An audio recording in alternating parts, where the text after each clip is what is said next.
اللهم صل على سيدنا ومولانا محمد وبارک وسلم۔ میرے انتہائی معزز مسلمان بزرگ اور عزیز بھائیوں، ربیع الاول کا مہینہ شروع ہو چکا ہے۔ ربیع الاول اسلامی قمری مہینوں میں سے تیسرا مہینہ ہے۔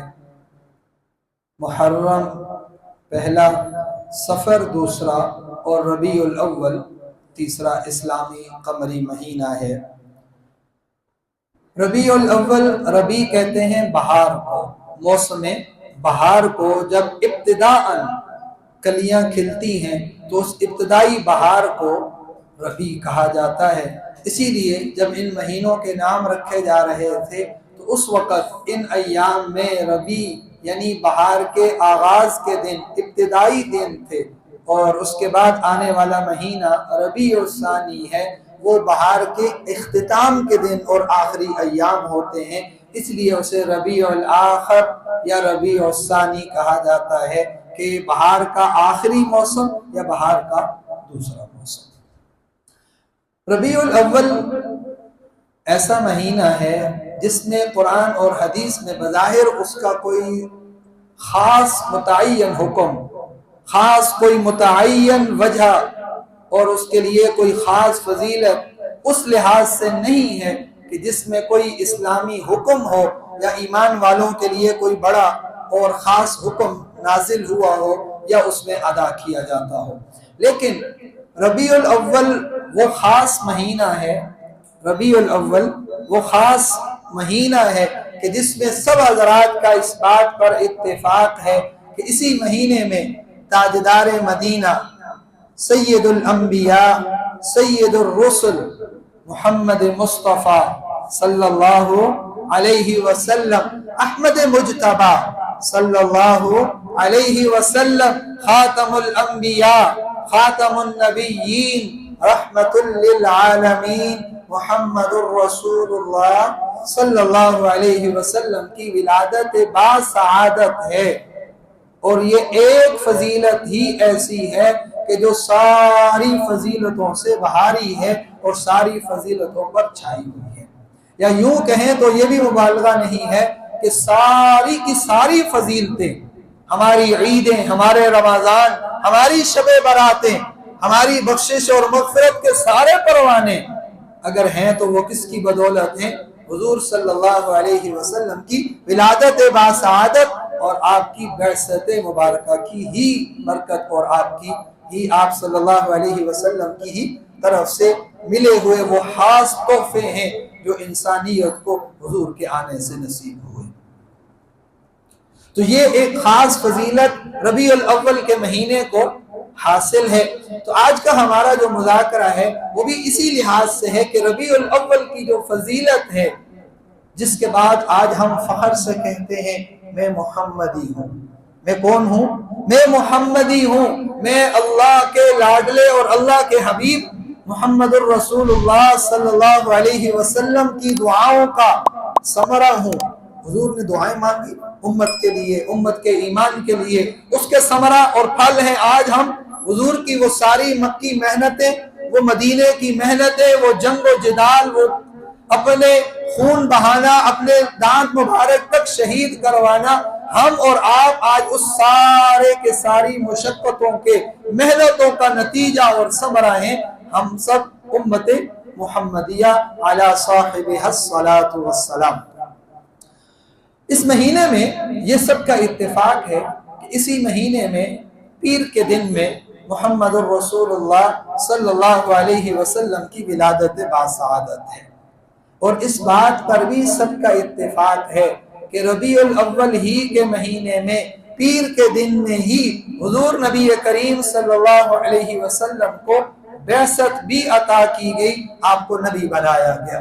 اور تیسرا اس بات پر بھی اتفاق ہے کہ حضور نبی کریم صلی اللہ علیہ وسلم کی رحلت وہ بھی ربیع الاول ہی کے مہینے میں اور پیر کے دن ہوئی ہے۔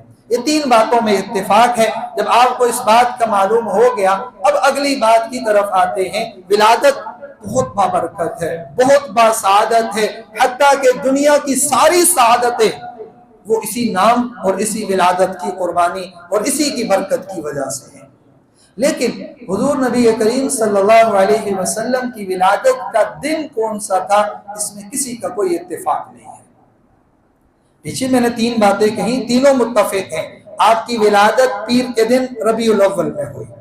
اس بات پر بھی اتفاق ہے کہ آپ کو بعثت نبوت جو ملی وہ بھی پیر کے دن میں اور سوموار کے دن، پیر کے دن اور ربیع الاول کے مہینے میں ملی۔ اور اس بات پر بھی اتفاق ہے کہ حضور صلی اللہ علیہ وسلم نے اس دنیا سے جو رحلت فرمائی، پردہ فرمایا، وہ بھی کون سا دن تھا؟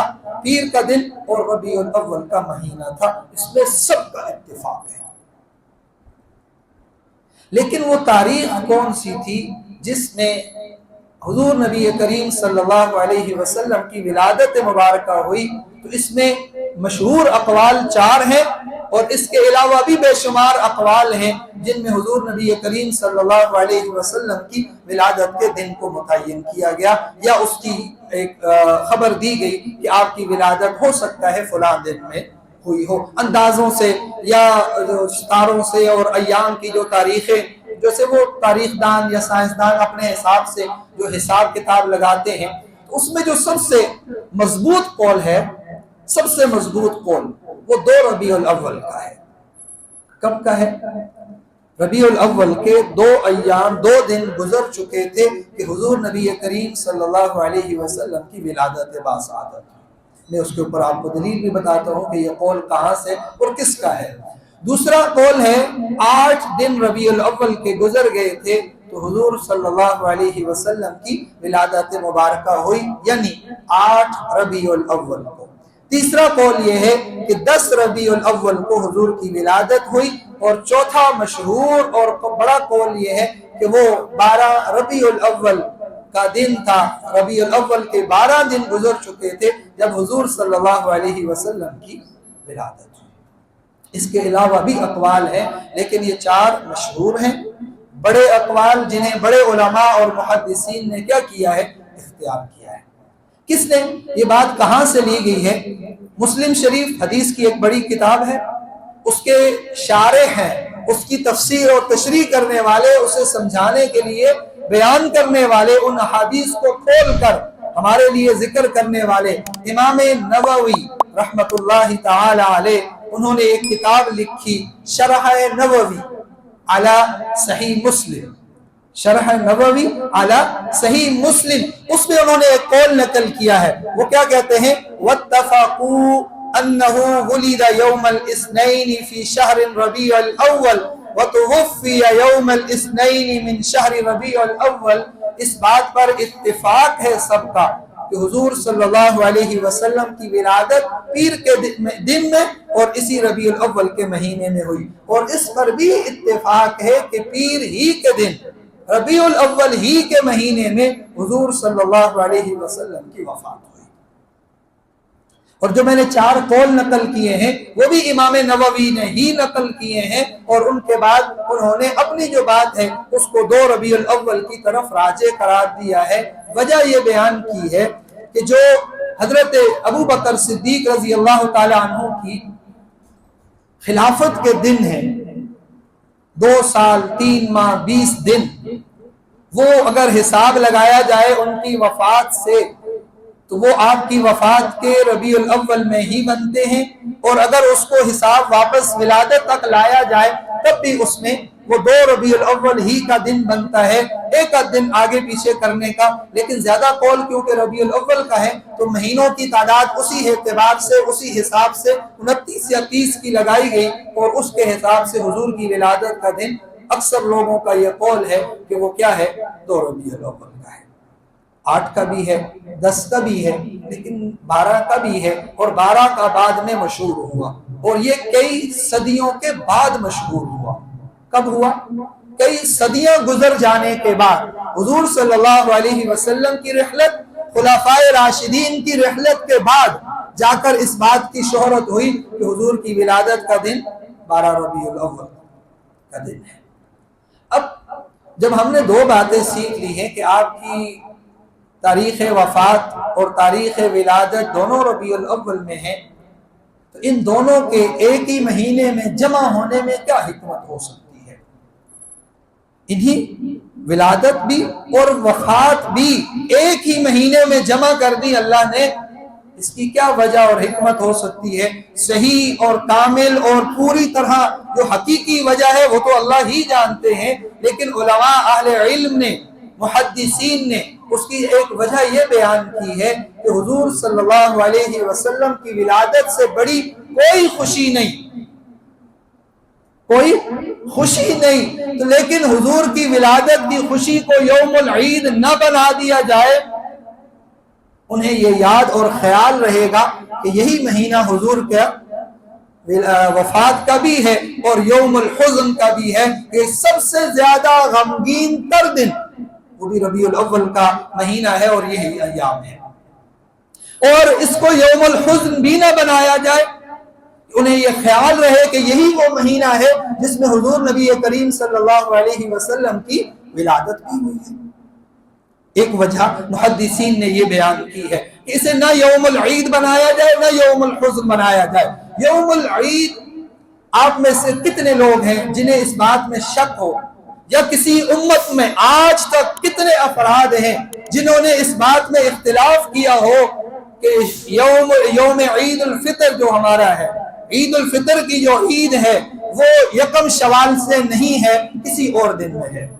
کسی بھی امتی کا، کسی علم والے کا، کسی بھی فرد کا اختلاف ہے اس میں کہ عید الفطر یکم شوال ہی کو ہونی ہے، اس کے علاوہ اس کا کوئی دن نہیں ہے، کوئی اختلاف نہیں، کوئی اس میں کوئی شک نہیں، کوئی شبہ نہیں، اس لیے کہ وہ اللہ نے اور اللہ کے نبی صلی اللہ علیہ وسلم نے اس دن کو کیا قرار دیا ہے؟ یوم العید قرار دیا ہے، اور پوری کی پوری امت متواتر اسے عید مناتی آ رہی ہے، اس لیے اس میں کسی کو شک بھی نہیں، کوئی اختلاف بھی نہیں، کوئی کسی کا جھگڑا نہیں ہے۔ دوسری عید ہے بڑی عید، عید قربان، عید الاضحیٰ۔ پوری کی پوری امت متفق ہے کہ عید کا دن، عید الاضحیٰ اور قربانی کا دن، وہ کون سا دن ہے؟ 10 ذی الحجہ۔ پوری کی پوری امت، علماء کیا، صلحاء کیا، صوفیاء کیا، عوام کیا، سب کی سب اس بات پر متفق ہیں کہ یوم العید، یوم عید الاضحیٰ وہ کون سا دن ہے؟ 10 ذی الحجہ۔ سب کا اتفاق ہے، کوئی ایک بندہ جس کا اس میں اختلاف آپ نے سنا ہو کہ نہیں بھئی اس دفعہ عید الاضحیٰ 10 ذی الحجہ کی بجائے ہم جو ہے نا 14 ذی الحجہ کو منائیں گے، یا باقی عید الفطر یکم شوال کو ہوتی ہے تو ہم عید الاضحیٰ بھی کب کریں گے؟ یکم ذی الحجہ کو کریں گے، جب چاند نظر آئے گا ہم عید منائیں گے۔ آپ نے کوئی ایسا قول سنا؟ اس سے معلوم ہوتا ہے کہ جو یوم العید ہے وہ اتنا پختہ اور پکا ہے کہ جس میں کسی ایک فرد کا بھی اختلاف نہیں ہے۔ تو اگر یہ دن بھی عید کے ایام ہوتا، عید کا دن ہوتا، تو حضور صلی اللہ علیہ وسلم، آپ کے صحابہ ہم سے زیادہ عید کے خوشی کے دن کے اللہ کی طرف سے آئی ہوئی خاص دنوں کے منانے میں، ان کے کرنے میں، ان میں بڑھ چڑھ کر حصہ لینے میں وہ ہم سے 1000 گنا زیادہ اس کے حریص تھے۔ یہ تو کچھ بھی نہیں، ہم جن سنتوں کو سنت سمجھ کر چھوڑتے ہیں، ہم جب صحابہ کی زندگیاں دیکھتے ہیں تو وہ اتنی معمولی سے معمولی عادتن کی سنت کو بھی ترک نہیں کرتے تھے کہ میرے نبی کی عادت یہ تھی، یا عادت بھی نہیں، میرے نبی نے ایک مرتبہ زندگی میں یہاں سر جھکا کر گزرے تھے۔ ہم دیکھتے ہیں صحابہ ساری زندگی وہاں سے جب بھی گزرتے تھے حضور کی اتباع میں، آپ کی سنت میں اپنا سر جھکا کر گزرتے تھے۔ حالانکہ حضور نے کسی وجہ سے، درخت کی وجہ سے سر جھکا کر وہاں سے سواری سے گزرے، تو صحابہ حضور کی سنت، حضور کی ایک ایک عادت پر اپنی نسلیں قربان کرنے کے لیے تیار رہتے تھے۔ اگر عیدوں کے دن اس کے ایام کے علاوہ کوئی اور عید ہوتی تو صحابہ کبھی بھی اسے ترک نہ کرتے، کبھی بھی اسے نہ چھوڑتے۔ یہ تو ربیع الاول کی ایک ابتدائی ایام ہے۔ ہاں، ربیع الاول اس بات میں کوئی شک نہیں، کوئی شبہ نہیں کہ حضور کی ولادت کی وجہ سے یہ مہینہ انتہائی با کرامت ہوا، با سعادت ہوا، لیکن اس سعادت کو حاصل کیسے کرنا ہے یہ بات سب سے قابل غور ہوتی ہے۔ کیا کرنا ہے؟ ہم نے اس سعادت کو یہود اور نصارہ کے طریقے پر نہیں حاصل کرنا. اگر کریں گے تو ملے گی؟ بتائیں نا. اگر ہم یہود کے طریقے پر نیکی کریں گے، یہود اور عیسائیوں کے طریقوں پر اپنی نیکی بجا لانے کی کوشش کریں گے، اللہ تعالیٰ اسے رد کر دیں گے، اسے ہمارے منہ پر واپس ماریں گے. وہ اللہ کے یہاں پہنچنے کے قابل اور لائق نہیں ہے. اس کے لیے آپ کو سٹیمپ اور مہر چاہیے حضور نبی کریم صلی اللہ علیہ وسلم کی. کیوں؟ ہم نے اس دن ایک آیت مبارکہ کا درس پڑھا، بعد میں آ جاتا ہے آپ حضرات سے بھی، اگر جو ہفتہ اتوار کو درس میں نہیں ہوتے، بعد میں 15-20 منٹ نکال کر ہفتے میں کسی دن بھی قرآن کی وہ آیات سنیں. آپ کو قرآن وہ سبق پڑھائے گا جن کا ہم نے وہم و گمان بھی نہیں کیا. پھر ہمیں معلوم ہوگا ہم نے جو دین بنایا ہوا تھا وہ تو قرآن کے ساتھ بالکل بھی میچ نہیں کرتا. ہمارا دین قرآن کے بالکل مخالف جا رہا ہے. اس کا مطلب ہے کہ ہم صحیح رخ پر نہیں جا رہے. اللہ تعالیٰ نے قرآن کریم میں ایک اصول بیان کیا ہے. کیا؟ کہ تم ساری کائنات کے مالک، ساری کائنات کے رب، خالق اور ساری کائنات کو رزق دینے والے، نظام کو چلانے والے ذات کے اگر اس تک پہنچنا چاہتے ہو، اس کی محبت پانا چاہتے ہو، تو تمہارے پاس ایک ہی اصول ہے. قل ان کنتم تحبون اللہ فاتبعونی. اے رسول، اے نبی، آپ پوری کی پوری انسانیت میں یہ اعلان کر دیجئے، 14ویں صدی کے مسلمانوں کو بھی سنائیے. قل، آپ اعلان کیجئے. کیا اعلان ہے؟ ان کنتم تحبون اللہ، اگر تم اللہ کی محبت پانا چاہتے ہو، فاتبعونی، میرا راستہ اپنا لو، میرے طریقہ اختیار کر لو، یعنی محمد الرسول اللہ صلی اللہ علیہ وسلم. اب ہم یہ چاہتے ہیں ہم ربیع الاول کی سعادت حاصل کریں. کیسے کریں گے؟ ہم حضور کی اتباع کریں گے. کیا کریں گے؟ بولے نا، کیا کریں گے؟ اس کے علاوہ کوئی راستہ نہیں، اس کے علاوہ کوئی راستہ نہیں خیر پانے کا، کوئی راستہ نہیں سعادت پانے کا، کوئی راستہ نہیں اللہ کی محبت پانے کا، اور کوئی راستہ نہیں جنت پانے کا سوائے اتباع رسول کے. اور ہم اتباع رسول میں طریقہ کن سے سیکھیں گے؟ حضور صلی اللہ علیہ وسلم کے سامنے زانو تلمس طے کرنے والے حضور کے ان مبارک شاگردوں سے، یعنی صحابہ کرام رضوان اللہ تعالی علیہم اجمعین سے، کہ انہوں نے حضور سے براہ راست اللہ کا دین سیکھا، حضور کی سنت اور آپ کے طریقوں کو اپنی آنکھوں سے دیکھا اور اپنے حافظوں میں محفوظ کر کے پوری امت تک پہنچایا کہ یہ حضور کا طریقہ ہے. اسی طریقے سے ایک بات کی طرف اور توجہ دلانا چاہوں گا. حالیہ ملک پاکستان میں پانی اور سیلاب کی صورتحال، آفات اور بلیات کی صورتحال میں بھی میرے اور آپ کے لیے ایک ہی راستہ نجات کا ہے، ایک ہی راستہ بچنے کا ہے، ایک ہی راستہ فلاح کا، خیر کا، ہماری بہبودی کا ایک ہی راستہ ہے. وہ کیا ہے؟ اتباع رسول. کیا ہے؟ اتباع رسول. اللہ کے نبی صلی اللہ علیہ وسلم جب کبھی پریشان ہوتے، ہم نے اللہ کے نبی کے شاگردوں سے پوچھا حضور کیا کرتے تھے؟ پوچھیں گے، شاگرد ہی بتائیں گے حضور کا طریقہ کیا تھا. حضرت حذیفہ رضی اللہ تعالی عنہ کی روایت ہے، وہ فرماتے ہیں جب حضور پریشان ہوتے، جب حضور کسی تکلیف میں ہوتے، آپ کو کوئی ایسی مصیبت اور پریشانی لاحق ہو جاتی، اذا حزبہ امر فزع الى الصلاة، فزع الى الصلاة، وہ نماز کی طرف دوڑتے تھے، وہ اللہ کی طرف دوڑتے تھے، وہ اللہ کی رحمت پانے کے لیے دوڑتے تھے. تو ہمیں صحابہ نے سکھایا اگر کوئی پریشانی آئے تو ہم نے حضور کے طریقے پر اپنا بچاؤ کرنا ہے، ہم نے حضور کے طریقے پر اپنی حفاظت کرنی ہے، ہم نے حضور کے طریقے پر اللہ کی دی ہوئی اس ملک پاکستان کی نعمت کی حفاظت کرنی ہے. کیسے کرنی ہے؟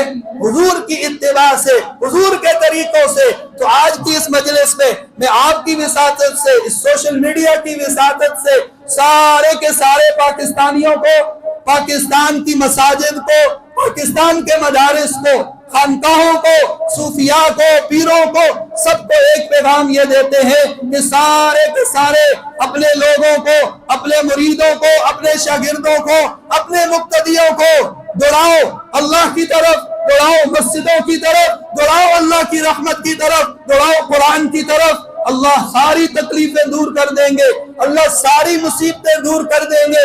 یہ سیلاب، یہ آفات، یہ تباہی سب کی سب رک جائے گی تب جب آپ مساجد کے دروازے کھولو گے، جب آپ خانقاہوں کے دروازے کھولو گے، آپ قرآن والوں کو بٹھاؤ گے، سر آنکھوں پر بٹھاؤ گے قرآن والوں کو، اللہ تمہیں سر آنکھوں پر بٹھائے گا۔ اگر تم اللہ والوں کی خدمت کرو گے، علم والوں کی حفاظت کرو گے، ان کی احترام اور عقیدت کے ساتھ ان کی بات مانو گے، اللہ تمہیں بھی سلامتیاں دے گا، اللہ تمہاری زمینوں کو سلامتی دے گا، اللہ تمہاری جان اور مال کو محفوظ کر دے گا۔ جب تمہارے ہاں علماء، حفاظ اور قراء محفوظ ہوں گے، وہ اس لیے نہیں کہ وہ ہمارے میں سے انسان ہیں، اس لیے نہیں کہ وہ ہمارے رشتہ دار ہیں، نہیں، ان کے پاس نسبت ہے، بہت بڑی نسبت ہے، قرآن کی نسبت، وہ قرآن جو خود براہ راست اللہ رب العالمین سے نکلا ہوا ہے، خود اللہ رب العالمین کا کلام ہے۔ ہم نے کبھی قرآن کو اس نظر سے دیکھا ہی نہیں، ہم نے تو اسے ایک برکت کی چیز سمجھا، اٹھایا، چوما اور رکھ دیا۔ نہیں، یہ وہ کتاب ہے جس کی تلاوت خود اللہ رب العالمین نے کی، یہ وہ کتاب ہے جس کی تلاوت محمد الرسول اللہ صلی اللہ علیہ وسلم کی زبان اقدس نے، آپ کے ان مبارک ہونٹوں نے جن حروف کو ادا کیا، اتنی بڑی چیز براہ راست امت میں موجود ہے اور امت پھر بھی عذاب کا شکار ہے۔ وہ خاص لفظ، یہ جو لفظ یہاں قرآن میں موجود ہے، یہ وہ الفاظ ہے جو اللہ کے اندر سے ہو کر آئے۔ اللہ کی ذات سے بڑی کون سی خاص بات ہے؟ اس سے زیادہ بابرکت چیز کہاں ہے؟ اللہ کا ایک نام بسم اللہ، اس کی برکات کے ہم اندازے نہیں لگا سکتے۔ جب آپ تفسیر کھولیں گے، بسم اللہ کی تفسیر دیکھیں، آپ حیران رہ جائیں گے، ہفتوں مہینوں آپ پڑھیں گے، اس کے فضائل، اس کی خیریں، اس کی برکات ختم نہیں ہوتی۔ تو خود وہ چیز جو اللہ کے اندر سے ہو کر آئی، خود وہ چیز جو محمد الرسول اللہ صلی اللہ علیہ وسلم کے قلب اطہر پر اتری، تو کیا وہ اتنی ہلکی ہے کہ وہ تمہارے مسائل حل نہیں کر سکتی؟ لیکن کر سکتی ہے۔ ہم نے کبھی اسے بلایا ہی نہیں، ہم نے کبھی اسے سامنے کھڑا ہی نہیں کیا، ہم نے کبھی اسے اپنی ضروریات میں رہبر رہنما بنایا ہی نہیں، تو وہ کیوں ہمارے مسائل کو حل کرے گا؟ کیوں ہماری تباہیوں اور بربادیوں کو روکے گا؟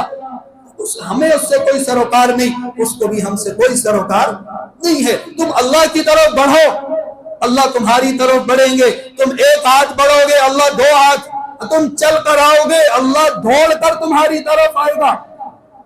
ہم نے اللہ کو کبھی اپنی طرف بلایا؟ راستہ ہی نہیں دیا ہم نے آنے کا۔